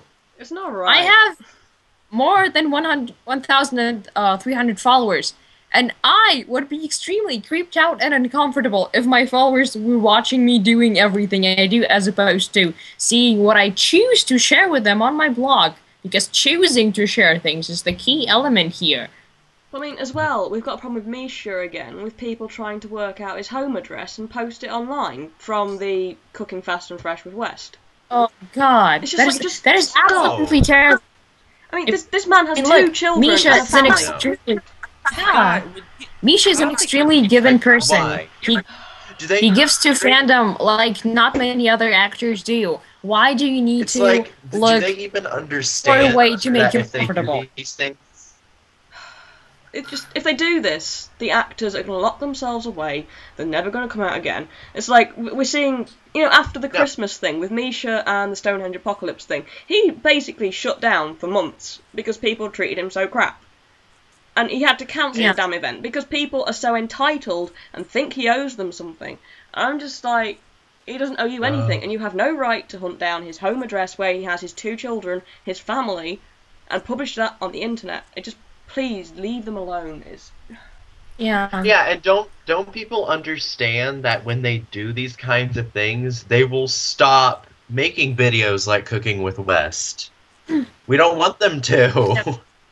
Cooking with Like, and West. this is another thing that I don't think people realize. The people who are fans of Misha that are trying to do this are actually opening up a lot of danger to him, because there's some insane people on our fandom. And could you imagine how bad it could be for him if people actually started to get his address? There are people out there who genuinely want Cass to die to the extreme that they want Misha to die. I have seen this. I don't know where it comes from in the fandom, but I have seen it. So, you know, these people, if they got hold of his address, what would they do? They could do something terrible to him and his children. So please, guys, just stop. Yeah, and there's already people wishing death on Daniil's unborn child, so... Oh, don't. Oh, God. I Don't mean, even just... get me started on that. We already talked about that once this year. And Yeah. I had some choice words to say. Also, while I'm here, though, I did get an ask a while ago about my comment about tin hatters when it comes to cockles. And I wanted to clear up what a tin hatter is. A tin hatter is not us people who think, oh wow, cockles is so cute, maybe there could be something there. A tin hatter is someone like these people who find Misha's address, who follow Jensen around, to find out information on their personal lives, to find out if they're sleeping with each other. The people who say that Daniil's baby is Jared's, and I'm just... They are tin hatters. God. That's just... Stop. Going into that part of fandom Just, is like going into some sort of crazy circus where you don't even understand if it's reality, if it's actually happening, if these people are actually living in the same universe, and you're like, wow. Yeah, that's the point. That's the point. That's the point. They lose touch with reality. Yeah. Yeah, it really bothers me, because I feel like people watch these shows and they're like, oh, obviously these people aren't real in real life, and they really lose that entire sort of thing. Oh, this person isn't Dean, this person is actually Jensen. Some people actually genuinely start to think, oh, they are obviously the same person, so they obviously won't care if I do this or do that. And it's really horrifying. Anyway. Yeah, and the thing is, guys, no matter what people do, because, like, okay, Mapal and I are encouraging you to ship us. That does not mean we want you sitting outside my window with microphones listening in if Mapal and I are getting up to something in our private time. Because that would be a completely different thing. Guys, they're asking us to move on because they're getting creeped out. Although, can I just say as well, it's also not okay for people, like, I'm in a relationship with two different people because I'm polyamorous. It's not okay for you to then say that I'm being dishonest to those two people because you ship me with Silven. It's just like that, basically. Just like that. So just stop. Anyway, let's cheer this up. Someone's saying that? Oh my god. No one's saying that, but if they did, it's basically the parallel to what happens with J2 and Misha and Cockles and so on. Anyway, cheering it up because we have Russ listening to us, and I asked him earlier what he wanted us to discuss. He came up with one good point, and then as Russ did, he moved on to some crazy points.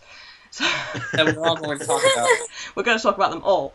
Yes, Russ, we are going to talk about them all, and I know my answer for the last one. So he says, okay, so how about the increase in fan and crew interaction, a positive or a negative? I think positive. It's positive. Positive. Absolutely.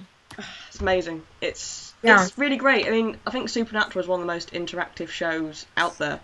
It's great. It's great that we can tweet the actors, we can tweet the people who are in charge and who are involved, and then you've got people like Russ who are just diving headfirst into Tumblr. Yeah, just... Which can I just say is basically like diving headfirst into pig shit, but... Say that I give kudos to Russ for actually diving into the entire Tumblr fandom, because that is some scary crap he's getting into. Very. And I think we just highlighted that. I think we just highlighted that. Yeah. But don't worry, Russ. We'll protect you. And we're not all like that. We're not all like that. Yeah. That's actually Just a very small part of the fandom, I promise. They sort of ruin it the is. fun. It's a relatively small part of the fandom. Really, it's like a small group of people that gets in everyone's face because it's loud. And just like any other type of situation that's like this, it's both extremely awesome but also a little bit unnerving because fandom. We need to play this right, okay? We have a lot of great things in fandom. We have amazing Maida. We have astoundingly intelligent people that I'm surrounded with every day, and let's get TBTB to see these things. Let's get them to see the best things that we have to offer. Yeah, and someone said that people are taking it for advantage that we get to socialise with the people who are in charge of Supernatural and people who are involved. We're not taking... We get the haters on who absolutely, lay into people like Misha, and Russ has had the hate, and everyone gets the hate. And, if people get enough of this, they're just going to shut it down and they're not going to bother. And that spoils the fun for everyone. We don't take advantage of this magnificent opportunity. Yeah, but generally it's positive. It's a very positive thing. Yeah. It's very positive. It's a chance to... What? It's a small group, but because of how crazy they are, it might seem big. Mm. Yeah. Yeah. Because we blow it up. Yeah. A lot of us are really socially awkward and we just don't talk at all, so that's why there doesn't seem like to be anyone else but the crazies. Yeah. And guys, it's an amazing opportunity to talk about issues that we never had a chance to talk about before. For example, I am excited like crazy for fans to get to talk about all the LGBT-related issues in connection with Supernatural. Because, guys, when I came into the fandom, I mean, I definitely don't remember LGBT-related activity flourishing as much as it did during Season 8. And there's so much meta right now. I remember my very first meta being all related to Supernatural and LGBT, and now it's becoming a thing. It's getting bigger and bigger, and this is an amazing opportunity to actually get to talk about this to TPTB, because it's important in a much bigger way than, just Supernatural is important, but it exists in the context of Supernatural, in form of LGBT characters, in form of relationships, So this is a really amazing opportunity to get to address that. Mm-hmm. Oh, and speaking of fandom terms, TBTP stands for the powers that be, Russ. Yeah. Yeah, just in case you didn't know that. Oh God, yes. Here I am talking about not talking fandom terms and going TBTP. But yeah. Oh, sorry, I was just reading something. We have someone else in. Yeah. I've totally forgot what I was going to say now. Ignore me. Andy's saying a really good thing in the chat. He's saying, a PB highlighting the best of fandom. Please, guys. Yes, I would love that. Let's do a ProfoundRadio episode highlighting literally all the best meta in fandom, all the best work that's being done. Because the thing is, I am not even aware, I'm not even sure how aware the powers that be are of such a thing as meta. When meta is one of the most amazing amazing things in fandom, because it goes anywhere from analyzing the cinematography to saying that Dean has food maintenance disorder, Oh, and my theory that Dean has erectile dysfunction. There's everything. It's a valid theory. It is a valid theory. It's a very valid theory. It's not just a valid theory. I mean, alcoholism and PTSD, that's pretty likely, Yeah. But I was going to say we should do like a special episode on LGBT issues as well, and also the positives of the fandom. So we need some summertime topics. So I do believe we'll do that over the summer. So we'll do a meta episode as well. We'll do all these special things over the summer. So anyway, moving on, because we are getting quite into the show now. Actually, we've got about half an hour left. Russ then said, and then talk about human cloning. Well, I believe if the world was filled with me, then it would be a better place.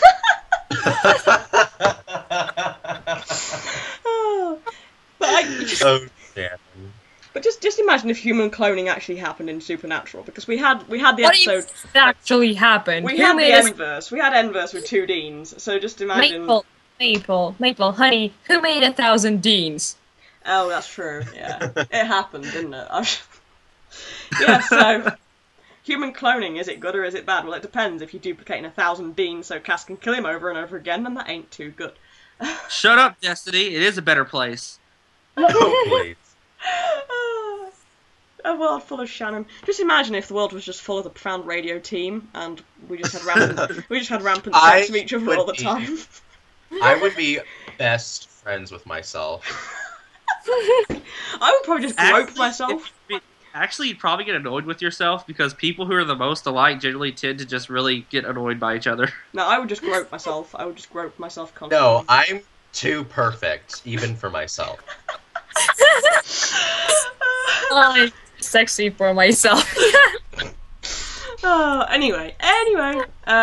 And then Russ said, ending the day with an in-depth discussion on if one of the Supernatural crew members were to wear an adult diaper for a day, who would it be? I'd say Russ here. Russ, you would wear the diaper just for that question. Yes, totally, Russ. Just for that question. I know Russ and Misha would both. Oh my god. Russ, you would wear the man diaper. You would wear the man diaper. Mm. Yeah. No. Like, Wait. I feel like I get that vibe from you, Russ. I get that vibe. I feel like he would go to work just like that. So. On the other hand, it could be Yes, I mean, Misha you're a big testing fan. something out for Gishwas.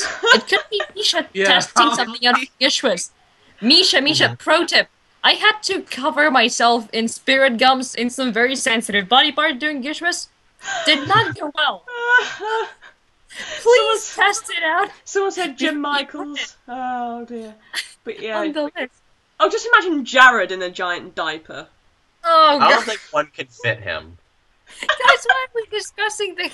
Because Jared? Russ brought this up. This is not. I know Russ brought this up, but This is all Russ's fault. So Someone said just Sebastian. keep that Yes, in mind. Sebastian. yes, Andy, good point. Oh. Someone said that Russ needs Sebastian. to. Someone says Russ needs Wait, to what do about- diaper and come on, but... What about Richard Spate Jr.? I Yeah, feel I like can he see would. that. Yeah, I can see see that him too. doing it. Basically everyone, Russ. Yeah, Everyone. everyone. Cast There's for your the- answer. Dress up. Oh, guys, I can see a realistic scenario. What if they made Richard dress up as Cupid for the next convention? That's like, Yes. duh. Oh my God, Richard! He just tweeted. Let's see. Have you seen Yes. Fan and Crew is also positive for me, but feeding the fans camped out on my front lawn is getting expensive. He just tweeted this. Look. Oh, dear. Ross Hamilton, for those who know me well, I am very much into crazy pig shit. For the record, that term can easily be misconstrued.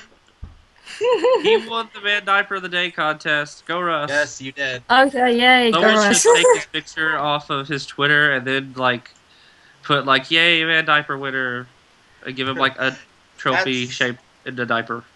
So there's your short answer, Russ. We believe everyone wears man diapers. But if I had to pick Yeah. one, if we had to pick You one, it'd be win the Man Diaper. You with the man diaper contest. Anyway, guys, moving on quickly to just a bit more on Calgary.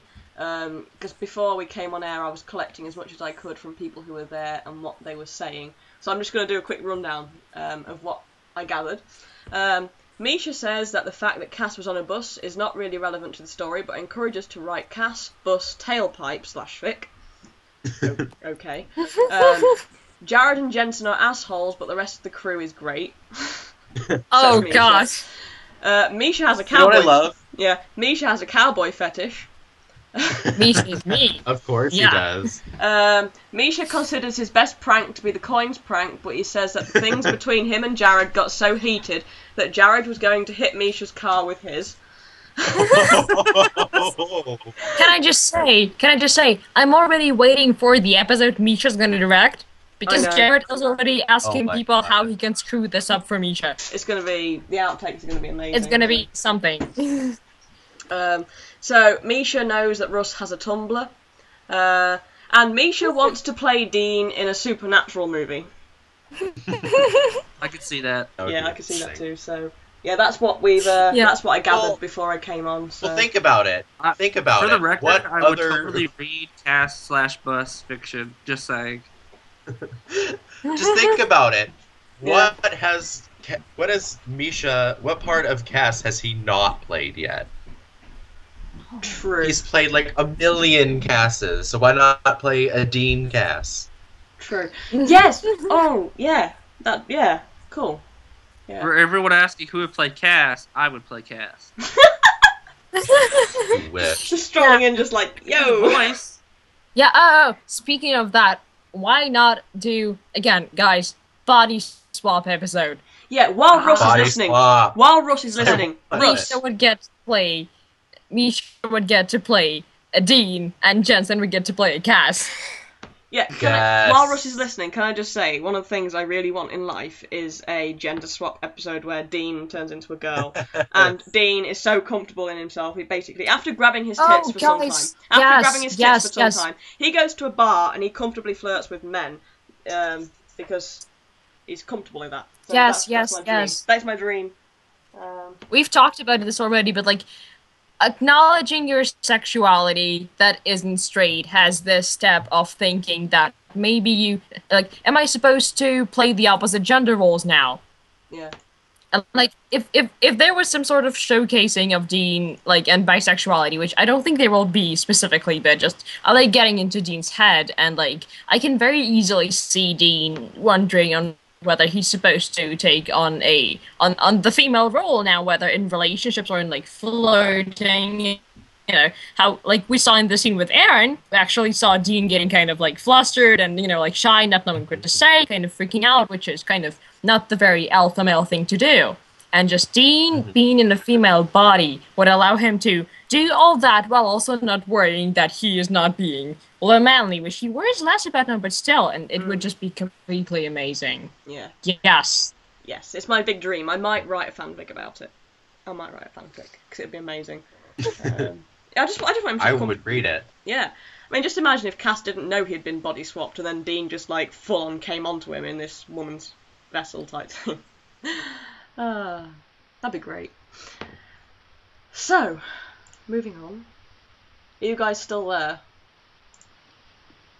Yeah. Yep. Sorry, it went really quiet. I was like, wow. Okay, no, we just listening. Yeah, I'm here. We're waiting for the next topic. oh my god, you've gone all fuzzy. My internet's terrible. Okay. Right, we're going on to some questions now because we're getting sort of 20 minutes left. So these are a few that we built up in the last week. Sherlockalypse says, what are your predictions for what has to happen between Cass and Dean before the season ends as far as the build-up with their relationship, with unanswered questions like, why did you pray to him, and what broke the connection? I feel like we're going to get some next episode, actually. Yeah. Wait, what was the question? Hang on. What are your... Shannon. Yeah, Shannon, pay attention. What are your predictions for what has to happen between Cass and Dean before the season ends as far as build-up with their relationship, with unanswered questions like, why did you pray to him, and what broke the connection? They're going to have a they are going to have a very major argument, and I'm hoping that's going to be next episode. Yeah. I was literally gonna say this. They're gonna have a very good talk. That absolutely. Yeah, definitely. Yeah, and considering the fact that their relationship is kind of central in a way, not completely central to the main arc, but, you know, their relationship, their dynamic is part of the whole tablet arc now, what with Cass and the Angel tablet and, you know, the breaking of the connection. I do think that some things that will happen in the main arc may or may not be symbolic in that way, just like the crypt scene was. Like, it was part of the main arc, but it was also, you know, a Destiel thing. So I do think that we will be getting similar things. As far as, like, big Destiel reveal things go, no, I don't think, though. I think it will be, like, somewhere, like, middle of Season 9, so as far as going canon right now, I don't think so. I think we're getting stuck with a cliffhanger. Yeah, definitely. We're definitely getting stuck with cliffhanger. Yeah, we're because definitely. because now we know for sure they already shot the 9-1, so it is like in 2 parts. So yeah. Yeah, agree. We're gonna die. Yeah, we're so gonna die over the summer. I definitely think we're gonna have a big argument at some point. That or a real heart-to-heart conversation. I don't think this is gonna stay pent up for very long, to be honest. So. I think Dean's gone through a lot of character development to just take that. Yeah. I think, though, with Dean's character development, I think he'll at least try to talk about it. Yeah. Absolutely. He will really try to talk about it. It's something Dean has been trying to do for more than half a season now. It makes sense. Yeah. People are talking about human Impala at the minute. Can I just say how I really want an episode where the Impala does turn human? Oh, that would be amazing. And I want it to be a dude. Personified. Yeah, I want it to be a dude as well. Just hear do you have to call it baby? Yeah, imagine how awkward that would be for Dean. Dean would just go sulk for a while in his room. Dear. That, or it'd be some really butch woman, you know, like really strong, muscular, really independent woman, and yeah. Why don't you call me baby more? She's like, oh shit. So she just like pulls their like hunter items out of her jeans. Just out of really random places in her jeans, yeah. Yeah. Like one season, like you see them looking for something in their room, then suddenly she just like puts her hand behind her back and magically something like their knife appears or something. She's like, "You left it in my trunk." It's like, where'd you pull that What from? did with You all that don't want to junk know. inside your throat? Oh dear God. Anyway, yeah. We had another Anon as well saying, I was just talking about how a lot of Season 1 characters are supposed to show up in the final characters, for example, Graham Wardle. And we already talked about Jodie. Yeah. I don't know much about the Season 1 characters coming back. I do remember spoilers about several characters from Season 1 and from the past being brought up to Screw with Dean, as far as I remember. I think it was from an interview with, what was it, with Carver? Anyway, yeah, it was about characters being brought up specifically to screw with Dean's head, or either maybe to screw with Dean and Sam's heads, both of them, but it's some sort of really terrible and sad thing, and just don't get your hopes up. Have you guys seen Russ's latest tweets? No. I haven't. Hold on. Right, he said, I originally thought shipping was about nautical term and everyone was into sailing and motorboating, and then I got Tumblr-schooled.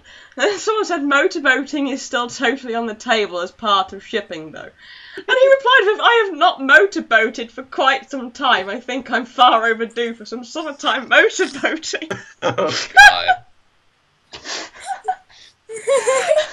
Oh, Russ. Oh, no. So yeah, anyway, don't get your hopes up about the recurring characters, because they're probably just coming to fuck with us, because Joe came... Did you read... Yes? Did you read the second one? Yes. The one after that? That's cute. Yeah, I did. So yeah, like, they brought Joe back as a ghost, didn't they, just to fuck with us? Yeah. I think it's something like that. It is, I mean, Carver did, as far as I remember, mention something like that. It's not going to be happy, it's most likely to screw with him. Maybe, wait, which episode is that happening? Maybe, could it be, like, the clip show? Or, like, I don't know. I don't think it was a clip show. What if... Yeah, I do very much wonder about the nature of the clip show as an episode, because maybe it'll be a different point of view. Remember, ages ago, oh my God! What's up with you? Sorry! Andy's talking about my pictures in the chat. Oh no, Hey. Anyway, I'm really wondering if we are going to get the Man Who Would Be King type of thing. Maybe not from Cass, but a different point of view episode would be just, like, exceedingly cool. What if, I just had another thought, if we're getting a load of characters coming back, what if for the final episode, basically they have to go through a big mindfuck to try to shut the gates of hell, so they basically get all their old demons thrown at them, sort of Joe, Bobby, so they have to work their way through each one, and it's scary, and it's difficult, that is properly painful. Yeah, very, very painful. Very. A bit like Anna MZ says the synopsis said that Crowley will dig into their pasts. Yeah, and we had like the episode with the Egyptian god who basically put people up and saying basically Dean, you fucked up type thing, Sam, you fucked up, and that sort of thing, dragging up the past, making it very painful. So something very painful. Yeah. And maybe it looks like they're doing something about digging into someone else's past, too. Yeah. Oh, God, yeah. And what episode is Sarah Blake going to be in? I don't know. We haven't had really confirmation that she's coming back, have we? Yeah, we do have a confirmation, I think. Yeah. And it could be the same thing where a lot of characters get brought up and she just was the one who, But, yeah. But we got Jodie Mills. Oh, no! Emily, shut up! Oh, and Dean will kill Cass. What? And Dean will kill Cass like Cass did 1,000 times. No. No. No. How about no? No and no. Okay, everyone's saying that Sarah Blake is 22. Of course you do, Shannon. Be quiet. Oh, can you feel the love? Anyway, yes, another ask we had, Young at Heart 18 says, guys, what do you think about Charlie asking Dean about Cass? It was awesome, but at the same time a little bit disappointing to me, because their conversation about Cass was way too short. And also, what's your opinion on showing Dean shopping with Charlie? Do you think that season 1, 2, 3, etc. Dean would have done something like that? It's amazing how Dean's character developed, especially during season 8. So this is what it's all about. You know, a lot of fans were very disappointed, so... Okay, for the last bit, I do not think seasons 1, 2, 3 Dean would have done the shopping. I really don't. Nope. I think that's all character development. And guys, I do think we've already talked about their dialogue about Cass being short. Yeah, because guys, it wasn't mentioned. I really didn't expect them to talk about him extensively, and I mean, come on. It's I didn't expect high expectations, but at least we got I kind of don't understand why people expected anything. No, me either, really. I go in I go in very low expectations. I'm just like, I don't expect anything. So when I got the comment about Cass, I was like, yeah! Yeah. I mean, it's not even low expectations. I mean, as someone who talked a lot about how, like, you know, Charlie is to Dean that first openly queer person that you meet and who means a lot to you and who you latch on so much, I really don't think Dean will just, like, right now talk to Charlie about Cass, like, so openly, you know? Yeah. And it's... Yeah, this is only the third time they've met. Yeah. Yeah. Maybe they do it in the future, maybe they won't. But the point is, it's Charlie's sheer presence that's having a lot of effect on Dean, I think. Yeah. It's just being near her. She does a lot of things for him in that sense. And again, their relationship is amazingly healthy. And can I just say, I agree with Laura. She said, I think people expected it because, LGBT character will talk about LGBT things, and Charlie isn't for that. I definitely agree with that, because it's sort of the assumption, like, just because it's an LGBT character, that means she'll obviously want to talk about how gay Dean is for Cass. No! Hey, Breaking the Seat says it's already said that Crowley's digging into their past. Yeah, what if Crowley digs into Dean and Castiel's relationship? Ooh. And sort of Castiel's, sort of... Yeah, I mean, Naomi already tried... And what was behind Cass in season 6? Yeah. Naomi already tried to sort of take a dig at their relationship. Yeah. Why shouldn't Crowley?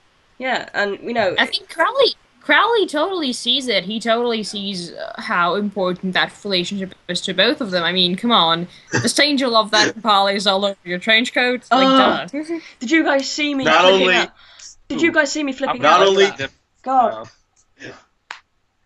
Not only does he see it, but he also smells it. Did you guys see me flipping out over it though? It came up on my dashboard, and I think the line before that was, "That's not the only thing you're holding on to," and then he says, "You see the stench of that Impala's all over your overcoat, Angel," and I just. Yeah, you guys keep talking. You guys keep talking. This season, there would be a lot of there'd be a really epic sort of fight/argument going on between them. Crowley could really get under Castiel's skin, especially after everything that he did in season 6. He'd probably be able to take that back and turn Cass into a guilty freaking mess. But seriously, though, the stench of the Impala line was so hot. Can I just say? I'm having a moment. I'm just going to let you guys talk while I have my moment in the corner now. You have a moment. And yeah, Crowley could totally get under his skin, and I do think that he's going to... I'm not sure if he's going to try to use it, but it would be, you know, smart tactic of him and Crowley. He is, you know, all about... He's a businessman and a diplomat. Yeah. I do think he would try to use it. But I mean, it's basically Crowley could always dig into Cass's motivations behind season 6 and sort of Dean's motivations with the purgatory thing. There's so much to dig into there, and there's also stuff on Sam and how Dean protects Sam. You know, there's so much that Crowley could dig into if he got hold of any of them. So, yeah, it's gonna be painful. Yeah, very painful. We do have a spoiler. We do have a spoiler that, you know, Crowley's actions will be reaching like a new height. He will be doing something completely new and something especially ruthless that he hasn't done before. Which there is speculation that it will be ripping out Castiel's grace, but generally Crowley's kind of...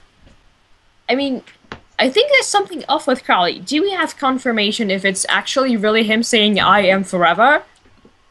I don't know. Because that was an insane villain shtick right there. Or maybe he's on a bit of a power trip or something. Maybe that's the whole point. Maybe he's basically going a bit like Cass did, and he's, taking on souls or something and becoming more and more powerful. That'd be cool. It'd be really cool if the angel tablet taught him how to become an angel. Well, what I said as well was if we are going down the Fallen Cass route and Crowley did cut out Cass's grace, Crowley could use that grace as a power source for the next season. And that means Cass isn't permanently fallen because they can hunt down his grace to get it back again. But Crowley has a power source. And also, didn't Cass say that the tablet wasn't for angels? Yeah. Or does he mean that it just wasn't for angels to possess? I think it just wasn't for them to possess, to be honest. Yeah, none of the tablets were meant for angels at all. They were just basically guardians, warriors type thing. They're not meant to ever see the tablets. Okay. They can't read them. They can't read the tablets. So, which is interesting. I think they're just meant for poor Kevin. Poor Kevin. Poor Kevin. Yeah, just before we leave, can we please talk about poor Kevin? Where is Kevin? Osric. I hope guys. You little I'm kidding, I'm bastard. lying, I'm just joking, I swear. I love Kevin, I love Osric too much. God. That's so mean! Oh man, I wonder how many people I made pissed at me for those 2 seconds. Everyone's just like, oh my god, Shannon! You crossed the line. But yeah, poor Kevin. Oh, by the way, guys, I need a vomit warner for Supernatural episodes now, because I was catching up on the episodes and I watched, the episode where Henry came from the past and the episode where they were with Kevin, and both ones contained vomiting, and I was just like, God damn it, Supernatural. So I need someone to tell me. I need someone to tell me if it involves it. Okay. Maple? Yes. Have you seen Larpin' the Real Girl yet? Yeah, I have. Okay. Yeah, good. I'm caught up now. I've seen everything. Okay, that's good. Yeah, it's cool. It's cool. And yeah, do we definitively know if Naomi was the one who kidnapped Kevin? I think it is, but we're not sure. We're not sure yet. Like that, I'd say that Crowley wasn't there and that it was all Naomi. It really looks like that. I don't think it makes sense for Crowley to be there because it's been proven that demon spells work on him, so he wouldn't have been able to get in, no matter if he broke the windows or not. His magic worked. Yeah, and I don't think Crowley couldn't find him. Crowley couldn't find Kevin, and he could not have got into Kevin's mind. Earlier we saw Naomi visit, so. And I just categorically I can say it was not Crowley who took Kevin. Yeah. It was specifically they mentioned explicitly stated in the episode that, first of all, Crowley could not find Kevin and they had no idea where Kevin was.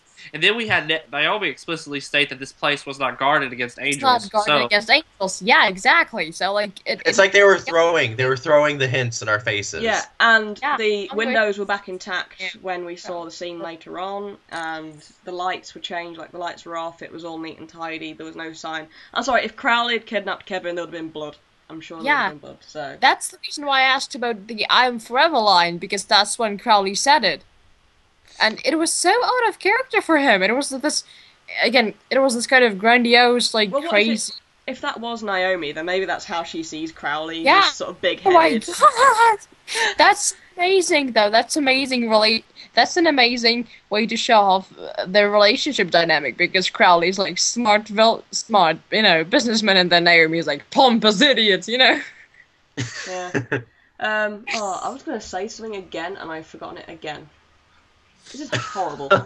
This is the 5th time it's happened today. Oh, Chuck has been mentioned again, pretty much. His books have been mentioned again. So this is the third.